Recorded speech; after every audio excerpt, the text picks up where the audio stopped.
यहाँ पे क्लास कोई कंफ्यूजन तो नहीं है, कुछ ना समझ आई हो? मैम रोटेशनल एक्सिस कांस्टेंट नहीं होता?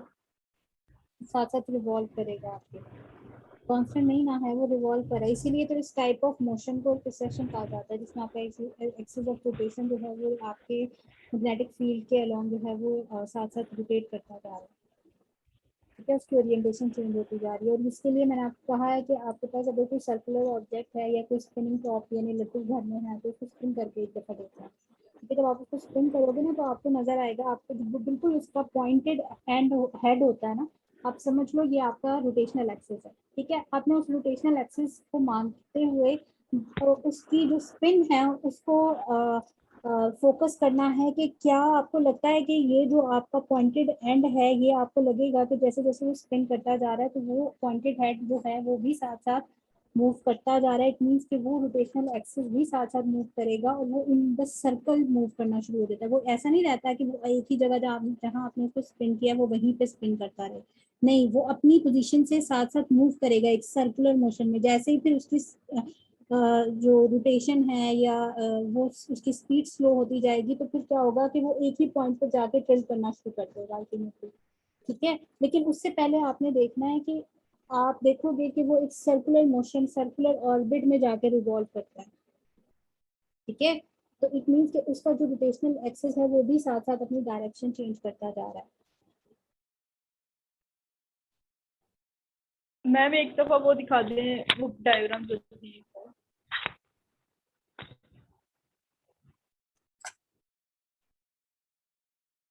कौन सी जो बुक में है? जी जी।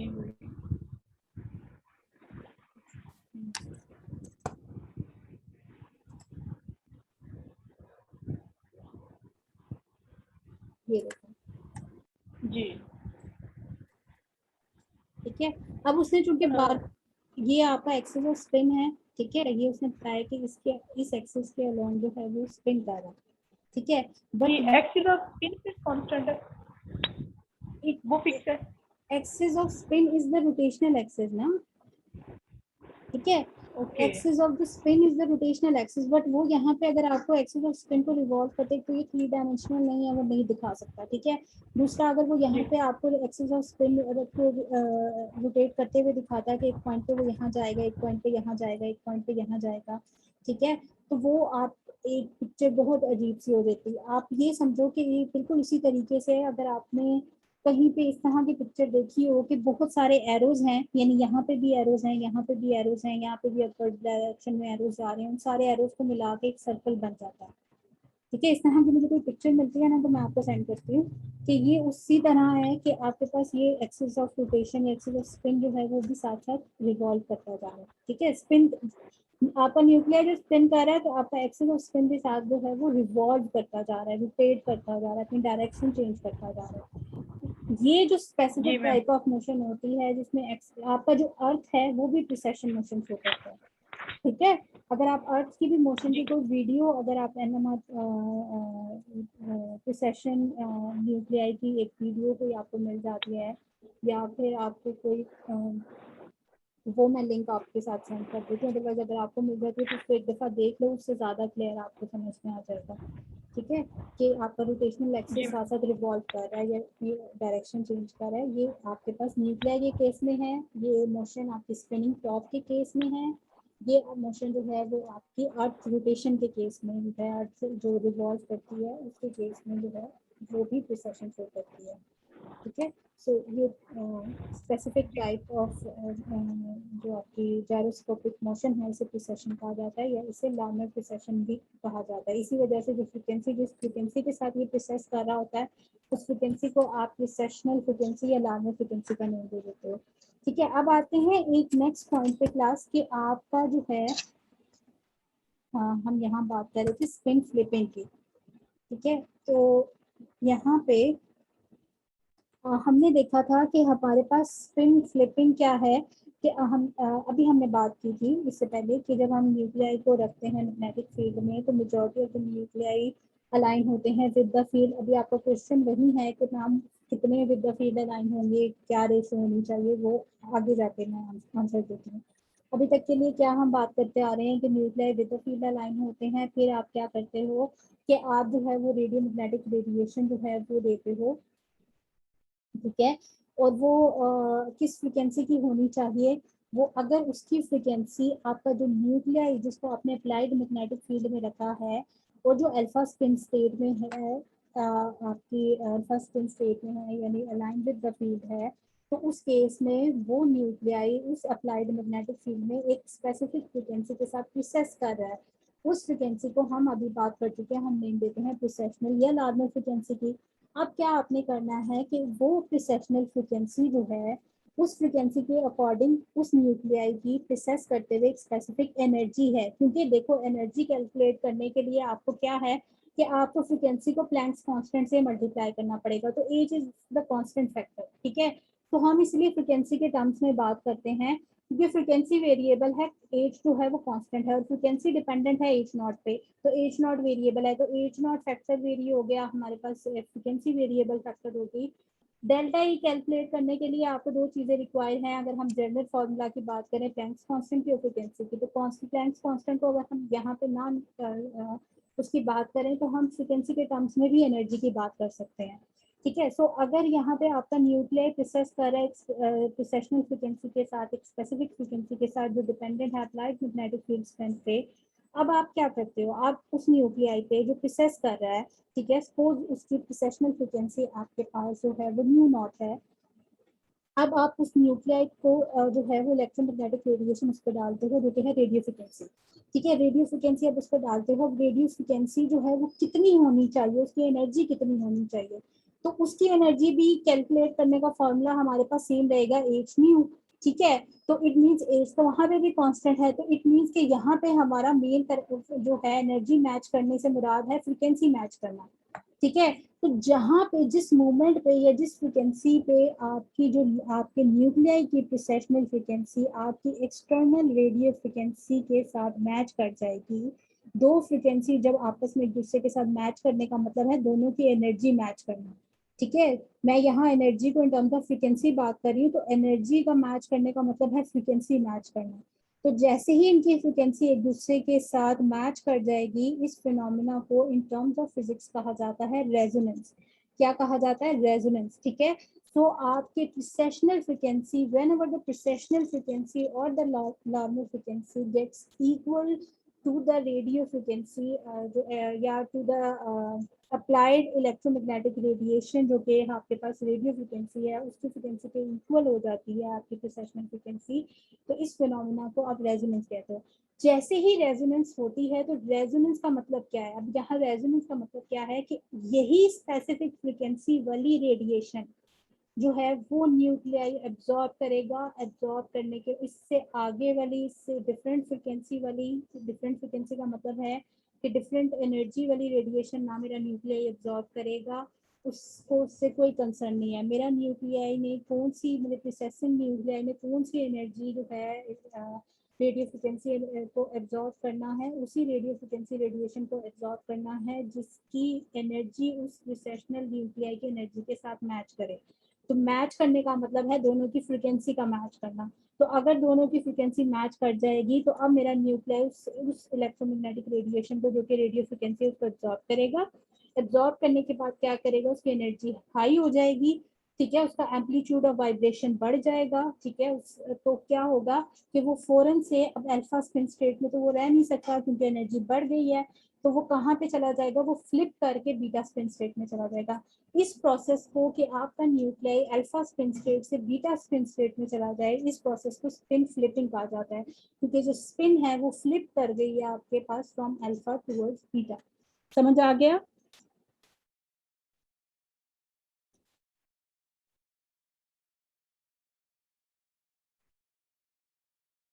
जी मैम।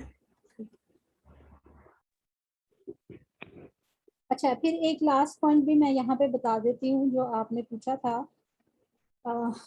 कि मैम जो आपके पास पॉपुलेशन डिफरेंस है वो किस तरह का होना चाहिए, या आपके पास जो सिग्नल है वो कब मिलेगा आपको, तो उसके लिए एक लॉ है हमारे पास, बोल्ट्जमैन डिस्ट्रीब्यूशन लॉ।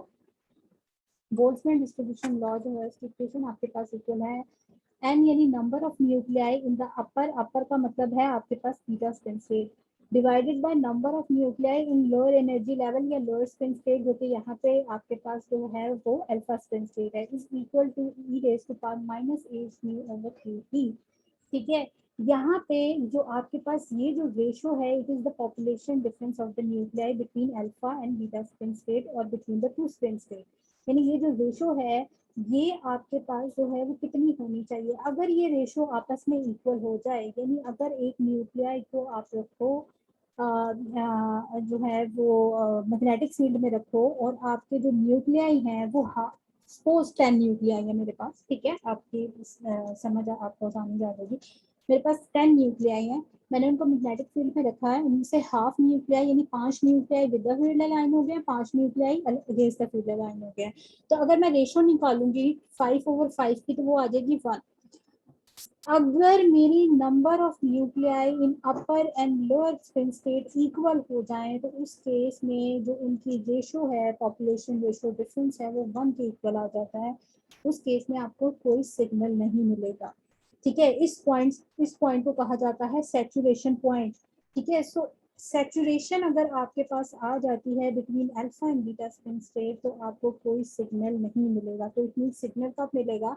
सिग्नल उसी सूरत में मिलेगा अगर आपके न्यूक्लियाई जो है उनका नंबर लोअर स्पिन स्टेट में ज्यादा हो as compared to upper spin state. It means कि ये रेशो जो है अगर number of nuclei lower spin state में ज्यादा होंगे तो इट मीन्स कि ये वाली वैल्यू आपकी ज्यादा होगी और ये वाली वैल्यू आपकी कम होगी।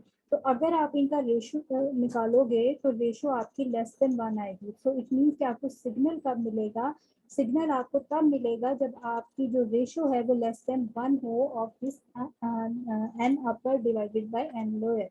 ठीक है, लेकिन अगर ये रेशो किसी तरीके से 1 की इक्वल आ जाती है तो आपको कोई सिग्नल नहीं मिलेगा और इस पॉइंट को सैचुरेशन पॉइंट कहा जाता है। ठीक है, सिमिलरली एक और कंडीशन जिसमें आपको कोई सिग्नल नहीं मिलेगा एनएमआर में तो कब है कि एक ऑपोजिट इसके अलावा कंडीशन भी मिलती है, यानी 3 केसेस हो गए। पॉपुलेशन डिफरेंस 0 यानी दोनों केसेस में दोनों जो है वो वहाँ पे पॉपुलेशन जो है वो सेम हो गई तो उनका जो डिफरेंस रेशो निकाल रहे हैं वो हम आ गया 1। ठीक है, और अगर डिफरेंस निकालें तो 0 हो जाएगा।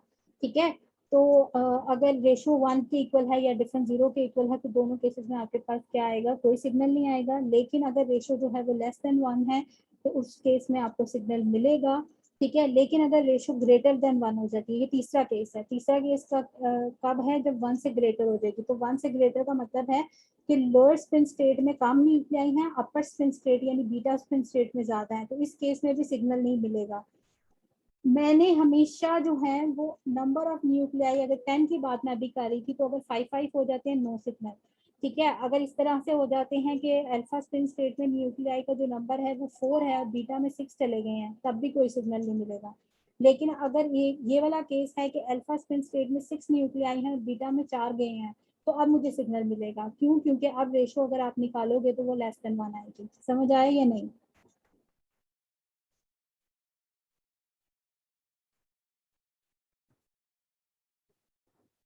दास ये पॉइंट समझ आए या नहीं?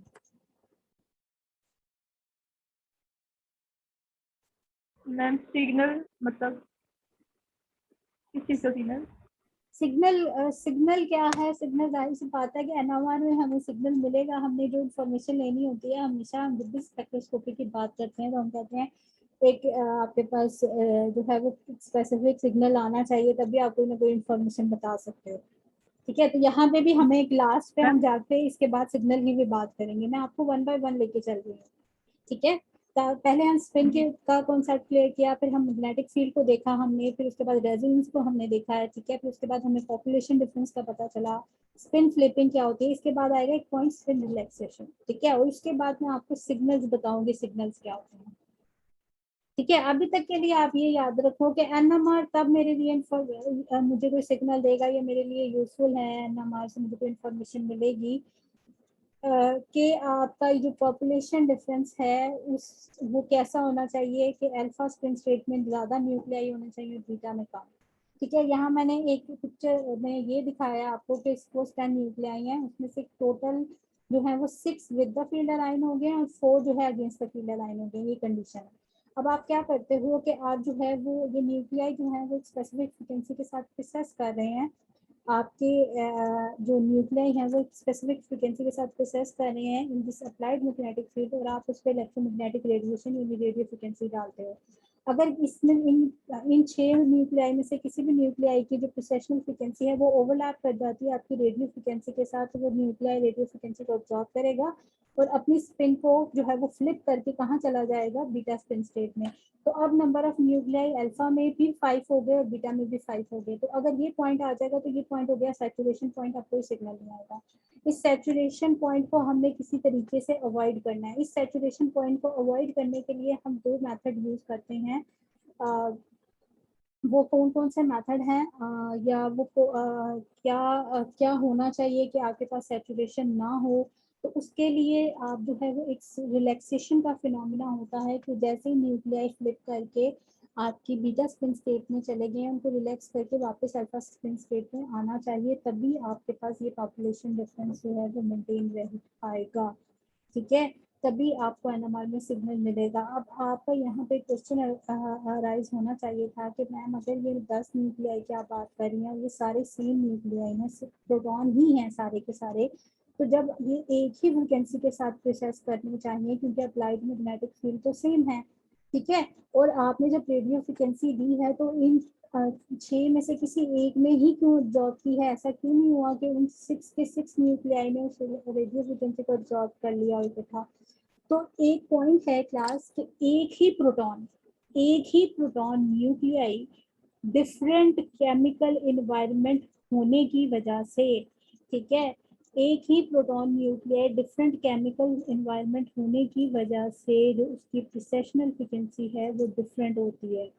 ठीक है, सो इट मीन्स कि जो केमिकल एनवायरनमेंट है वो भी यहाँ पे फैक्टर है। मैं आपको बता रही हूँ ये बहुत सारी चीजें हम वन बाय वन पढ़ेंगे, अभी के लिए आप उतना याद रखो जितना मैं आपको बता रही हूँ कि आपका जो न्यूक्लियाई है उसकी जो प्रोसेशनल फ्रिक्वेंसी है वो उसकी केमिकल एनवायरनमेंट में डिपेंडेंट है। इसीलिए एनएमआर हमारे लिए यूजफुल है कि हमें एक कंपाउंड में अगर या दो से ज्यादा डिफरेंट तरह के प्रोटॉन प्रेजेंट है तो वो डिफरेंट टाइप्स ऑफ प्रोटॉन हमें कैसे पता चलेंगे।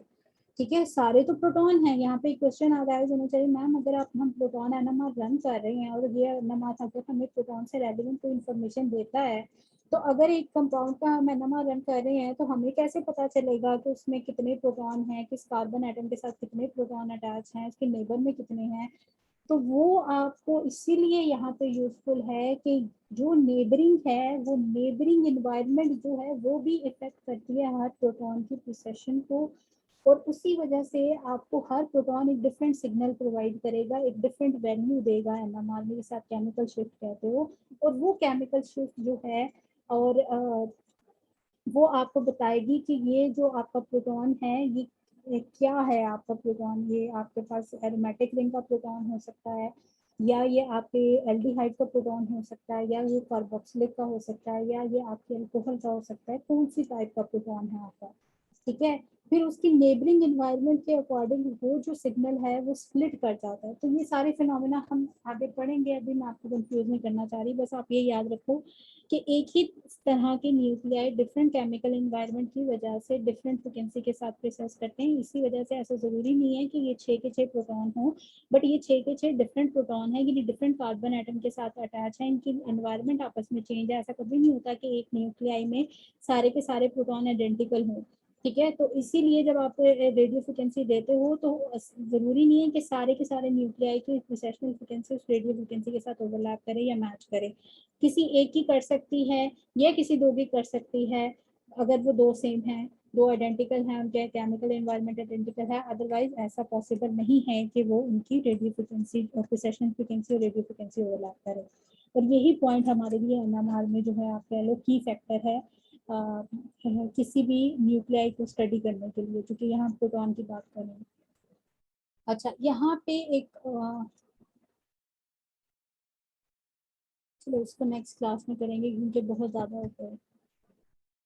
ठीक है, अच्छा अब आपके लिए काम क्या है, क्लास आपने कहाँ से पढ़ना है शुरू करना है। जो प्रीवियस मैंने आपको बताया था उसके बाद से आपने यहाँ से पढ़ना शुरू करना है कि एनर्जी डिफरेंस का फॉर्मूला। ठीक है, उसके बाद यहाँ पे गैमा जो है वो क्या होता है, मैग्नेटो डायरेक्ट रेशो होती है, जायरो मैग्नेटिक रेशो होती है। ठीक है, फिर उसके बाद उसने कहा है कि अगर आपके पास प्रोटॉन के लिए एनर्जी डिफरेंस कैलकुलेट करें, अगर हम एच नॉट की वैल्यू उसने यहाँ पे यूज किया 2.35 टेस्ला, यानी अगर इतने स्ट्रेंथ का मैग्नेट हो हमारे पास, यानी इतनी अप्लाइड मैग्नेटिक फील्ड स्ट्रेंथ हो, तो उस केस में डेल्टा ई कैलकुलेट करने के लिए आपको कह दिया जाए। और प्रोटॉन के लिए अभी हमने बात की कि जायरो मैग्नेटिक रेशो फिक्स होती है, जिसकी वैल्यू ये आपके पास जो है वो ये होती है 26764 रेडियन पर गाउस पर सेकेंड। तो अगर आप ये एनर्जी डिफरेंस कैलकुलेट करोगे तो ये बहुत एक स्मॉल वैल्यू आती है, और ये स्मॉल वैल्यू इसी वजह से आप रेडियो फ्रिक्वेंसी या रेडियो वेव रीजन जो है उसको यूज करते हो इस एनर्जी डिफरेंस को ओवरकम करने के लिए। यानी जो डेल्टा ई की एनर्जी डिफरेंस है उसके लिए आपको कोई ज़्यादा रेडिएशन एनर्जेटिक रेडिएशन की तरफ नहीं जाना पड़ता, इसलिए आप लेस एनर्जेटिक रेडिएशन जो आपके पास है रेडियो फ्रिक्वेंसी या रेडियो वेव वहाँ पे इनको यूज़ कर सकते हो। रीज़न क्या है कि एनर्जी डिफरेंस बहुत थोड़ा है, तो रेडियो वेव यूज़ की जा सकती हैं कि आपकी रेडियो वेव जो है उसकी फ्रिक्वेंसी ओवरलैप कर जाएगी आपके न्यूक्लियर के साथ इजीली। स्पिन फ्लिपिंग क्या होती है, सारे फिनोमेना तो आपने स्टडी करना है, मैंने पढ़ा दिया आपको। ठीक है, फिर उसके बाद ये जो प्रोसेशनल फ्रिक्वेंसी का फॉर्मूला है ये भी हम डिस्कस कर चुके हैं, अगर आप फॉर्मूला पीछे देखोगे तो आपको समझ आ जाएगी कहाँ पे डिस्कस किया। ठीक है, फिर उसके बाद यहाँ पे स्पिन फ्लिपिंग के मोड्स होते हैं, वो मैंने नहीं करवाए, तो इस पैराग्राफ को बेशक ना पढ़ना, ये वाला जो पैराग्राफ है इसको बेशक ना पढ़ना, लेकिन इससे नीचे आ दो एनएमआर स्पेक्ट्रोस्कोपी। एनएमआर स्पेक्ट्रोस्कोपी में ये पॉइंट जहाँ पे मैंने लिखा हुआ है, since different nuclei of the same kind in a molecule processes with different frequency in applied magnetic field due to different environment, electromagnetic radiation of different frequencies are required to cause a change in the spin orientation। इस point को highlight कर लेना ताकि आगे जब हम पढ़ेंगे आपका यही पॉइंट क्लियर होता है या नहीं होता। ठीक है, उसके बाद जो आपका बोल्ट्जमैन डिस्ट्रीब्यूशन लॉ है या पॉपुलेशन डिफरेंस है वो ये आपके इस पैराग्राफ में गिवन है। ठीक है, ये बोल्ट्जमैन डिस्ट्रीब्यूशन लॉ यहाँ पे लिखा हुआ है। ठीक है, फॉर इक्वेशन नहीं गिवन, उसने जस्ट थ्योरेटिकली एक्सप्लेन किया है आपको। ठीक है, सैचुरेटेड का वर्ड या सैचुरेशन का वर्ड यहाँ पे यूज किया गया है, इसको भी एक दफा रीड आउट कर लेना। ठीक है, इसको आपने सारा रीड करना है, अगर कोई पॉइंट मिस हो गया है तो मैं आपको एक्सप्लेन कर दूंगी, आपको नहीं समझ में आई, बट ऐसा नहीं है कि आपने क्लास में आओ कहो मैम कि मुझे इमरजेंसी थी, मुझे टाइम नहीं मिला, क्लास के एक्सक्यूजेज ना बनाना। जी मैम ठीक है। ठीक है, कोई कंफ्यूजन हो, क्वेश्चन हो तो कर लो, अदरवाइज मीटिंग।